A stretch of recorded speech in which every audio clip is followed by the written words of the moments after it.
Hey there guys, so went to see two movies today. I just got back from the cinema. I went to see the movie Escape Room and I plan to review that one later, so stay tuned for that. And I also want to review this movie, How to Train Your Dragon: The Hidden World. Now, I was very excited about this movie, but I was also apprehensive about it because I'm a big fan of the franchise. I really like some of these DreamWorks animation movies, and How to Train Your Dragon, the first one, as well as the sequel in 2014. In my opinion, those movies were two of DreamWorks' best animated movies. I really liked those ones. I thought they were really well done, and I was apprehensive about it because movie trilogies, in particular animated movie trilogies, tend to have this very unfortunate yet earned reputation of lowering the quality and plummeting downhill when it comes to the third installment of a franchise. And yeah, I had a feeling that this one, since it's the third movie, it might continue that trend. But I have to be honest, guys.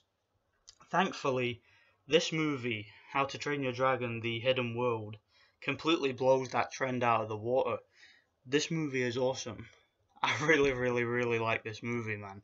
I have to say that this is probably the best animated movie that I've seen in recent years. I'm talking for a long time. It's certainly the best DreamWorks animated movie that I've seen in years. I mean, this movie, this is how you should do an animated movie. First of all, the plot. The plot is simple. It has a very simple yet strong and consistent plot that carries on from the previous movie. It has plenty of character development, but at the same time it's also fast-paced. It has plenty of humour, but at the same time the humour doesn't feel forced, it feels natural. And it's just a really competently made, competently directed, well animated, well voice acted, really, really good movie. I mean, where do I even begin with this one, man? This movie is awesome.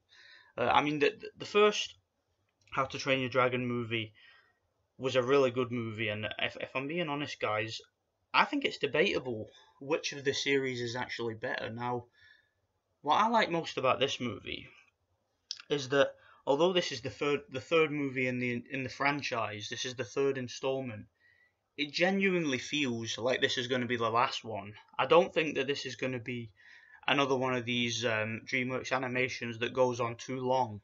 I don't think this is going to be one that's going to be I don't think they're going to keep dragging this one back. It seems to me like they were genuinely hoping to make this one the last one because there's a very satisfying ending to this movie.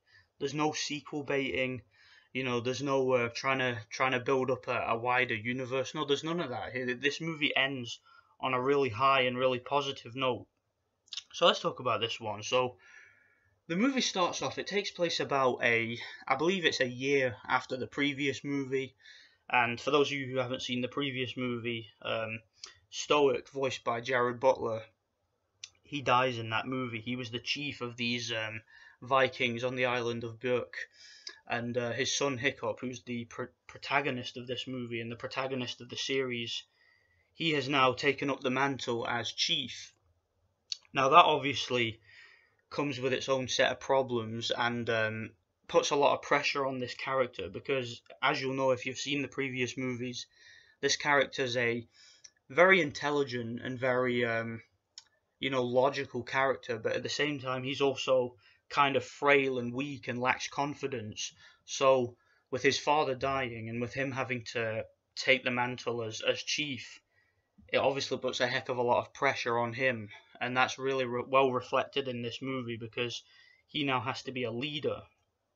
And that was a big theme throughout the movie. A big theme throughout this movie was this character Hiccup learning to grow up and learning to be a man, because before he'd always had his father to rely on, and he'd always had his people and even the dragons to some extent. But in this movie, he really has to be a leader. In this movie, he really has to grow up and really has to take over.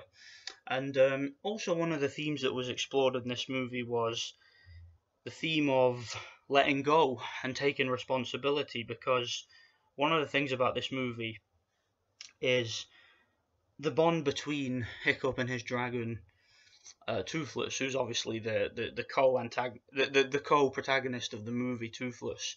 And yeah, him and Hiccup, they have a bond. They became friends in the first movie. They both got injured, so they both heavily rely on each other and they depend on each other. Like one can't fly without the other, if you know what I mean. And yeah, it's a really interesting relationship and an interesting bond. But in this movie, he has to face the possibility that he might have to let him go and he might have to go his own way and not rely on him anymore. And that was something that I think was really well explored in this movie.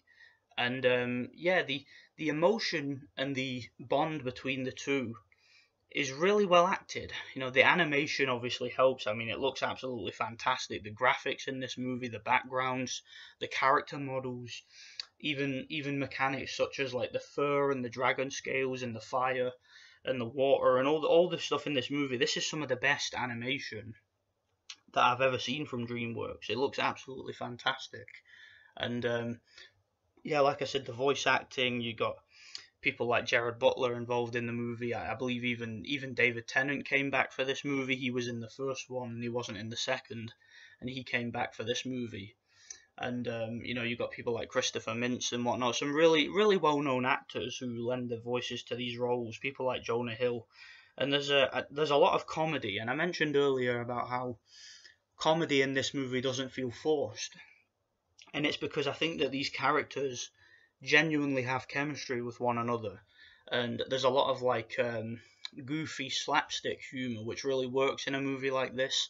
And I just think it was funny, but like I said, it didn't feel forced. It felt natural to me, like the other two movies.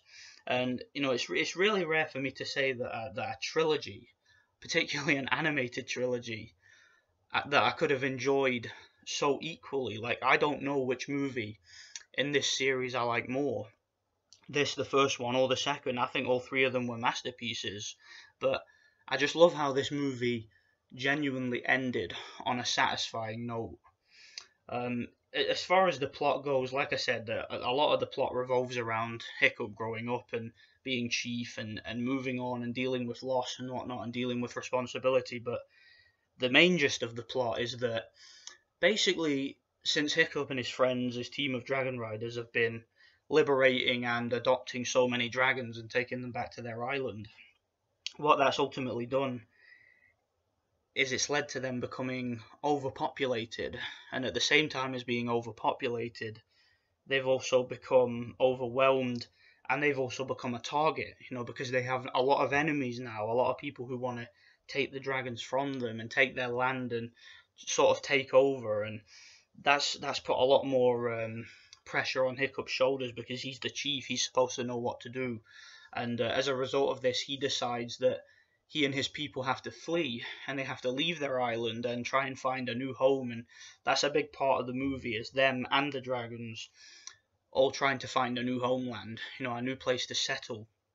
And again, that explores the themes of moving on and the themes of loss and having to leave behind their ancestral home to find a new one, and sticking together as a family and friendship and things like that. And I just think this was a really positive, really well acted, a well voice acted, that is, well animated movie. I think this one's fantastic.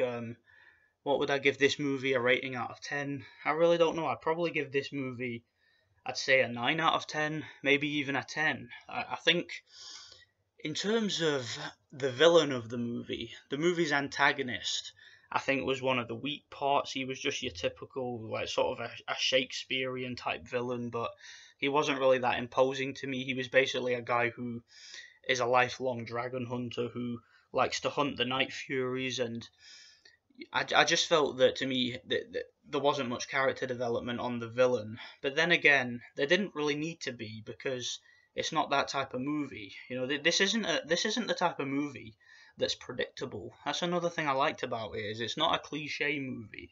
It's a movie where a lot of things happen that you don't expect to happen. Like, for example, one of the characters gets kidnapped, and it makes you think that they're going to have to go out on a quest to rescue this character, but then something else happens and it just goes in a completely different direction, and it was actually quite funny, and there was a lot of humor involved in that sequence. And I just think this is an excellent movie, man. I'd give this movie a solid 9 out of 10. It was, I don't know whether I like it better than its predecessors, but I think it was certainly a great way to end a franchise, and I hope that they don't go back. I hope that they end it on a high note. Like, I really wish they'd have ended previous franchises like Shrek, for example. I loved the first one, I loved the second one, but the third one was absolute trash, and they just ruined it. And then ever since then, they haven't known when to stop. So yeah, I really hope that this franchise ends on a high note. I love this movie. Give this movie a solid 9 out of 10. I certainly recommend it if you like action movies, or if you like animated movies. Or there's plenty of action in this movie. There's plenty of there's plenty of emotion in this movie. Like I said, the bond between the characters is quite strong. So I like this movie a lot. I would recommend this one, and stay tuned for my review for Escape Room, which I also saw today. That was an interesting one. So let me know what you guys think, and thanks for watching. God bless.